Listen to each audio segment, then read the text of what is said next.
Welcome back. I'm Kim Bailey and this is Floral Art Online, and today we're looking at store-bought flowers. It's part of a series that we're doing each month, and this is video 1 of 4 for January about party flowers. So whether it's party time for you or not, in Australia here it's party time after Christmas and New Year, so it's summer and a lot of people are on holidays. So we're going to look at some simple entertaining ideas that you could do with one bunch of flowers. Again, we're limiting ourselves to one bunch of flowers. So you can see this magnificent bunch I bought not at the supermarket but at a local fruit and vegetable store, and they pride themselves on having things that are locally grown. So this was a wonderful bunch of flowers. It's been there for a couple of days, so it was reduced.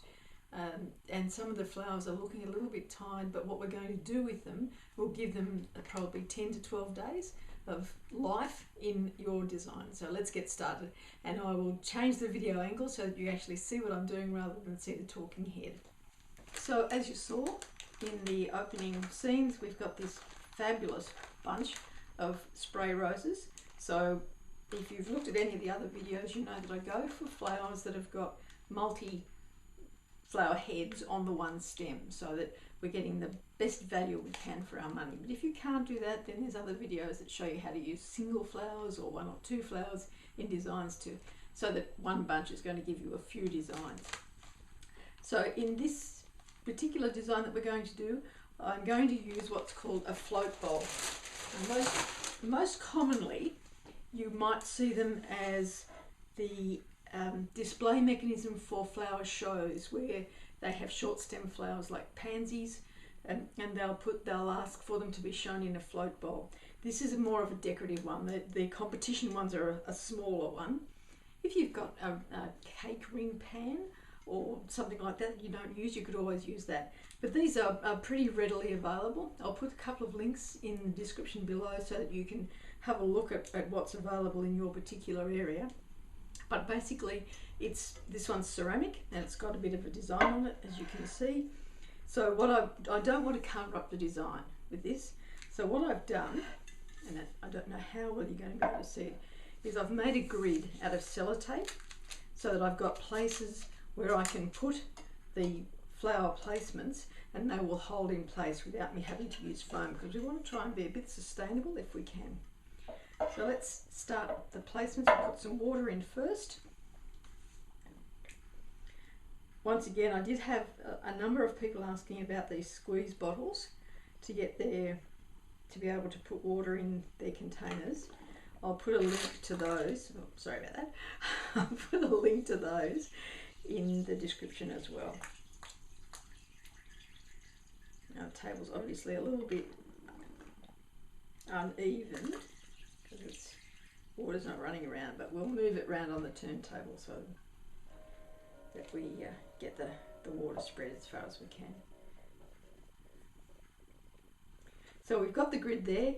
It's basically just putting the placements around here, keeping them nice and low so that the flower heads are just a rim around the top of the bowl, leaving that decorative side open. You might be worried about the way it looks. I quite like the clear water, but you could pick up some of those glass pebbles and put them into that section there so that there was something on the base. You could have the glass pebbles run all the way around to give it some continuity. We have a leak. Let me just see where it's happening. Oh, maybe it's just when I moved it around. I'll just grab a towel so that we can mop up that wet spot before we make too much mess.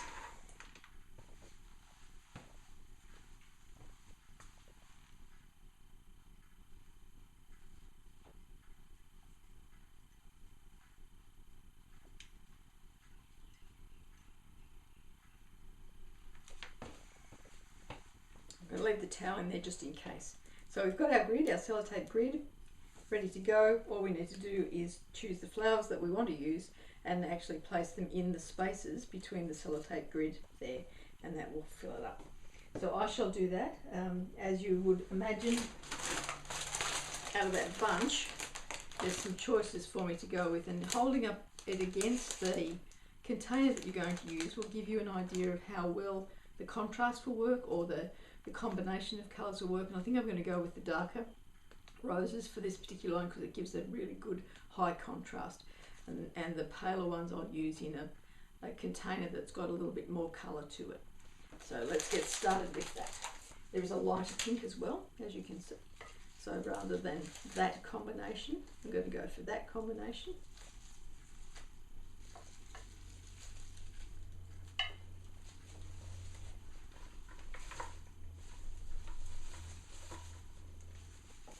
Let's see what we can do with them. And just to break it up a little bit, we're going to need a bit of foliage. Now, foliage came in this bunch as well, not much, a little bit of magnolia. So magnolia is great because you can use either side. So you can use the browner side, the velvety side if it works with your colour combinations, or you can use the green side. Now I'm going to use the magnolia that also came with, where is it? This gum leaf, what we call silver dollar. Not as good a match in terms of the foliage and the colours that are already on the roses as the magnolia. So I'm going to use the magnolia. So that's another thing that shows that you're thinking about your designs. As I just chase a rose around the floor. This is, I'll talk to you about this one first. So this is one where the head has fallen off the stem. Not a drama, you can still use it because we're floating it. This one can be right down low, almost hidden in the water, and it might sort of float freely across that expanse that where we haven't got the grid. So we'll just trim that off so it's going to get some fresh water into it, and put it straight in so it's resting in the water for now. Yeah, so in terms of the foliage, think about your colour combinations, think about the shape, the form. So the shape of this leaf is very similar to the shape of the foliage on the roses. So it's going to be a relaxing thing for our eyes to look at that. Also, these are big and these are a smaller size, so you get that contrast but still in the same form, the same shape. So there's the sorts of things to think about. Let us get started. As always, with these placements, when they go in the water, make sure that you're not putting any of the foliage under the water. A little bit easier in this style of design because we're not putting it down into the depths of a vase anywhere that we can't see. And it's basically just placing them. Now, because that grid is there, they will comfortably rest on that, and we'll cover it up once we put once all of the placements are in. It'll actually be covered up. Vary, as you can see, what I'm doing. Vary the size of what you're placing so it looks a little bit more natural.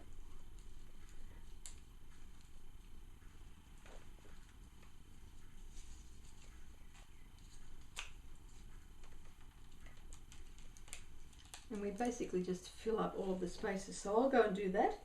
You can talk amongst yourselves, and we'll be back to see what the finished product looked like. So here we have our finished float bowl. As you can see, it's sort of 2/3 of the area that I've filled, and I used the blocking system of the colours rather than have them wound through because I simply didn't have enough. So it was a matter of trial and error and seeing which placements worked best.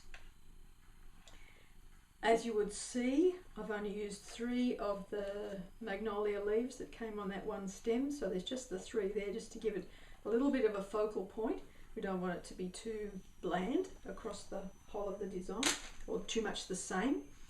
Remember to have them, your placements facing different ways because people are going to view it from different angles. If this was on a table, say as a table centre, you'd have to sit yourself down here and make sure that what people are seeing is what you would like them to see.